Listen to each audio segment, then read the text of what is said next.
Assalamualaikum warahmatullahi wabarakatuh. Bismillah, walhamdulillah, wassalatu wassalamu ala rasulillah. Alhamdulillah, puji syukur tentunya menjadi dasar, jadi kata yang paling pantas kita ucapkan saat kita menerima berbagai macam nikmat yang diberikan oleh Allah Subhanahu wa Ta'ala. Ternyata nikmat tersebut, jika pun dihitung-hitung oleh manusia, pastinya tidak akan ada habisnya untuk bisa dijumlahkan, dikali maupun dikurangi. Rasanya yang paling pantas bagi kita makhluk yang begitu sadar, begitu banyak nikmat yang diberikan oleh pencipta, maka alhamdulillah menjadi kata yang paling pantas untuk kita ucapkan. Salawat beriring salam, mari kita sanjungkan keharibaan Nabi besar Muhammad Sallallahu Alaihi Wasallam. Insyaallah kita semuanya menjadi umat beliau yang mendapatkan bantuan pertolongan di hari yang tanpa bantuan dari pihak mana. Hanya bersandar, mudah-mudahan kita mendapat syafaat dari Nabi Muhammad SAW yang dapat menolong kita di hari kiamat kelak. Hadirin yang dimuliakan oleh Allah, pada kesempatan ini kita akan berbicara pengelolaan lingkungan menjadi bagian dari keimanan. Apa yang kita lakukan mulai dari yang sederhana, ternyata menjadi bagian keimanan. Dasarnya adalah ada sebuah hadis yang diriwayatkan oleh Abu Hurairah dari Nabi Muhammad sallallahu alaihi wasallam. Beliau bersabda, "Al-imanu bid'un wa sab'un au bid'un wa sittun syu'ban." Iman itu sebanyak 70 cabang atau 60 cabang lebih. Cabang yang paling utama, wa afdaluha qalu la ilaha illallah. Yang paling utama adalah ucapan la ilaha illallah. Ada suatu kepercayaan dari kita yang menetapkan hati, perbuatan, dan lisan kita untuk mempercayai bahwa ada satu zat yang wajib disembah dan diimani, tiada Tuhan selain Allah. Ini adalah tingkatan yang paling tinggi dari keimanan kita. Wadanaha imatatun aza'anit tariq. Dan yang paling rendah adalah menyingkirkan gangguan dari jalan. Gangguan ini dapat berupa misalnya duri, paku, jarum, batu, ranting, dan seterusnya. Yang kira-kira dapat mengganggu saudara-saudara kita, ayah, ibu, istri, anak-anak kita dari aktivitas di jalan tersebut.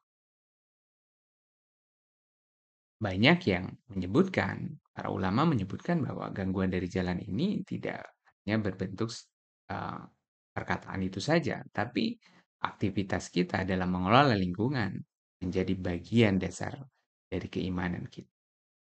Nah, yang menarik adalah tingkatan yang paling tinggi adalah mengucapkan la ilaha illallah, dan yang paling rendah adalah menyingkirkan gangguan dari jalan. Menjadi dasar bahwa pengelolaan lingkungan masuk dalam bagian keimanan. Dan yang menarik adalah ditutup di sini adalah wal haya'u syu'batun minal iman. Dan malu adalah salah satu cabang dari iman. Yang paling tinggi adalah la ilaha illallah, dan yang paling rendah adalah menyingkirkan gangguan dari jalan. Serta malu ada bagian di dalam 70 atau 60 cabang tersebut. Malu saat berbuat tidak baik dilihat oleh Allah. Malu saat mengucapkan hal yang tidak baik, Allah mendengarkan ucapan kita. Malu saat tidak menempatkan sampah di tempatnya yang benar. Malu saat membuang limbah tanpa diolah terlebih dahulu. Malu menyalahi baku mutu pengolahan lingkungan yang sudah ditetapkan, walaupun ditetapkan oleh manusia.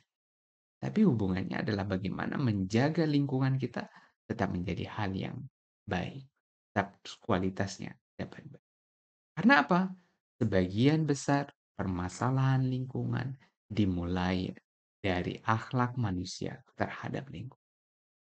Salah satunya adalah kita tidak malu. Mungkin saja kita tidak tahu, kita tidak mau, dan bisa saja kita berakhir tidak peduli.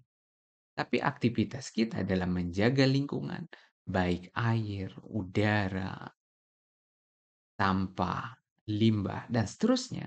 Ini menjadi dasar keimanan kita. Menjadi bagian dari 70 atau 60 tingkatan keimanan.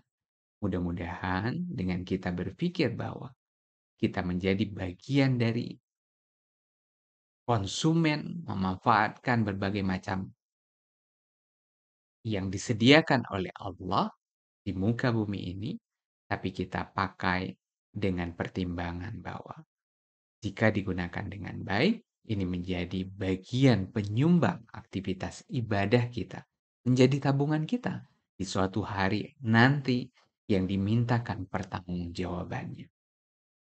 Kita sudah mulai harus malu saat tidak menempatkan sampah pada tempatnya, tidak mengolah limbah yang kita hasilkan, tidak bertanggung jawab terhadap aktivitas yang kita lakukan di dunia yang kita pikir tidak akan berdampak terhadap lingkungan.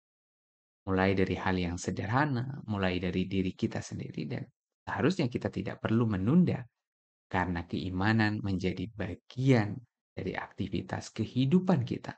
Setiap detik kehidupan kita akan diminta pertanggungjawabannya nanti. Mudah-mudahan materi yang singkat ini menjadi pengingat khususnya bagi yang menyampaikan, dan mudah-mudahan dapat bermanfaat bagi hadirin yang dirahmati oleh Allah. Mudah-mudahan kita bisa punya kesempatan untuk bertemu kembali di aktivitas yang lain. Mohon maaf jika banyak kekurangan. Wabillahi taufiq wal hidayah. Wassalamualaikum warahmatullahi wabarakatuh.